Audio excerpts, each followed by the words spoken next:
Morning Business, le débat.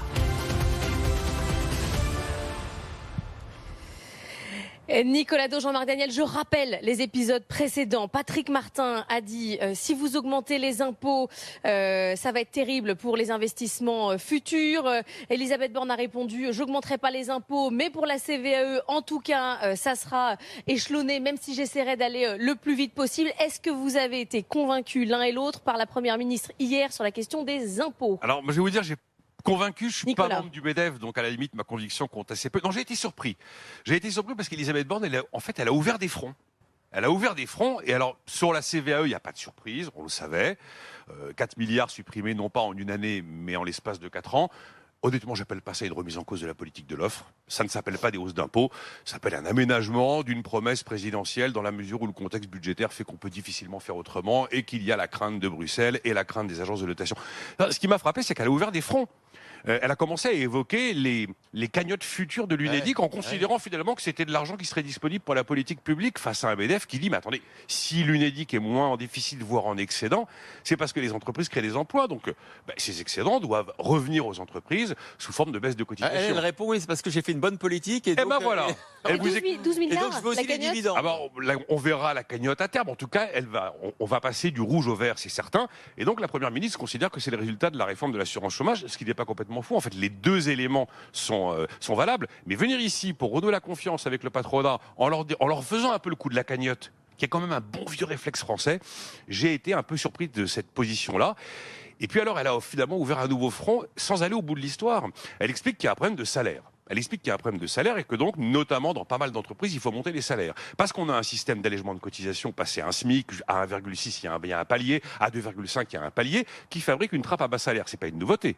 Seulement, les décisions politiques d'allègement de cotisation sont des décisions politiques. Donc à ce moment-là, ça relève d'une politique économique et pas des décisions des entreprises. Et là, en expliquant qu'on a un problème de trappe à bas salaire à cause des allègements de cotisation, eh bien, elle ouvre un second front en laissant planer la perspective que peut-être, sait-on jamais, il y aura des arbitrages politiques sur les allègements de cotisation, même en dessous d'1,6 SMIC.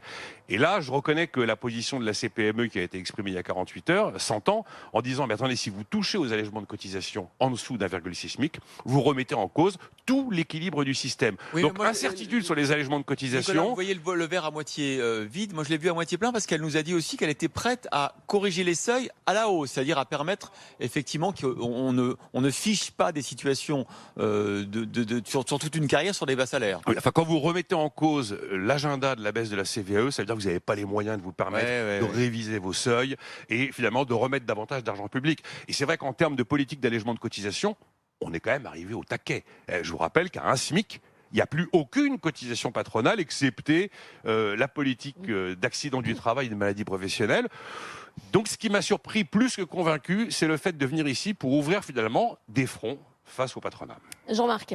Oui, par rapport à ce que vient de dire Nicolas, je pense que le véritable enjeu et le véritable dossier immédiat, ça va être quand même cette histoire des 11 milliards de l'UNEDIC. On a quand même une dette qui est absolument colossale et on commence déjà, comme donc dans l'esprit de la cagnotte, à dire comment on va utiliser.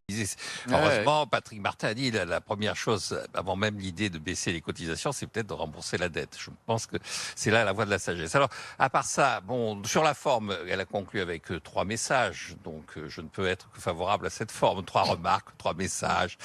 Sans vouloir trop m'identifier à sa formation, je pense qu'il y a... Elle n'aurait pas fait Polytechnique. C'est ça.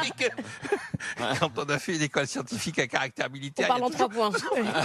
Ça se termine toujours par 3 autrement. remarques. Quoi qu'on fasse. Alors, dans ces 3 remarques, ce que j'ai trouvé encore une fois important, c'est l'affirmation systématique de « il n'y aura pas de hausse d'impôts ».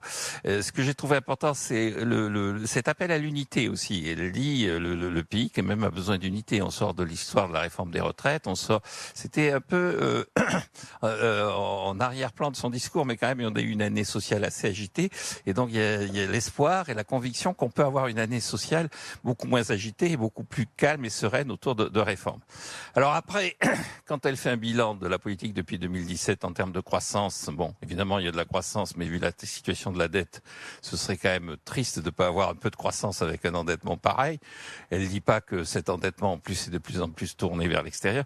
Donc il y a quelques impasses. Alors, je conclurai en citant Pascal, puisque c'est la mode de Pascal, c'est les 400 ans de Pascal, 4e provincial.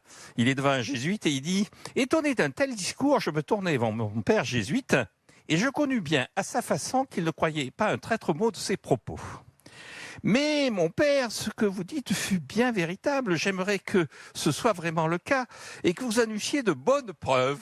Et donc je suis un peu comme Pascal face aux jésuites, sachant que je trouvais le discours d'Elisabeth Borne assez brillant sur le plan jésuitique. C'est-à-dire, j'aimerais en avoir de bonnes preuves de tout ce que vous avez raconté.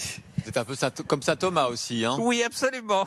Mais bon, on a quand même vu qu'il y a une certaine clémence parce qu'elle était polytechnicienne. Ah, total. Vous n'êtes pas très neutre dans cette affaire. Ah bah, ça fait du bien de lire Pascal à 7h17. Si elle avait été originaire de Bordeaux, alors à ce moment-là, j'aurais été enthousiaste. La prochaine fois, j'aimerais bien que vous fassiez usage de votre droit de retrait quand vous parlez d'Elisabeth Borne, parce que je ne me sens pas très objectif. Voilà.